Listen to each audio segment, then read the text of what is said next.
Kahapon nang bumuhos ang napakalakas na ulan sa Frisco Avenue, Quezon City. Malakas din ang bugso ng hangin.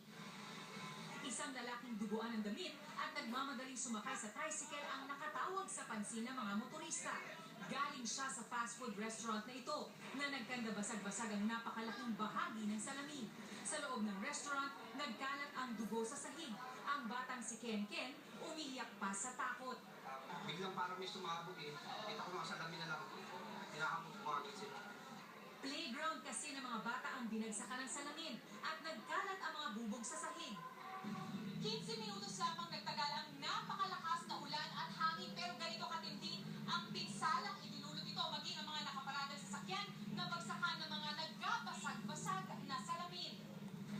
7 bata at isang lalaki ang sugatan at itinakbo sa ospital kung saan nagtamo sila ng mga laceration. Ayon naman sa manager ng fast food restaurant, nagulat din sila sa pangyayari. Yung mga injured naman, nandun na sa mga ospital lahat. So may mga tao na kami na nag-aasikaso. Ilang bahagi pa ng Quezon City ang nakaranas ng malakas na pag-ulan kanina na sinamahan pa ng mga butil ng yelo. Ilang bayan patroller ang nakakuha ng mga litrato at video nito. Zen Hernandez, Patrol ng Pilipino. Inilipat na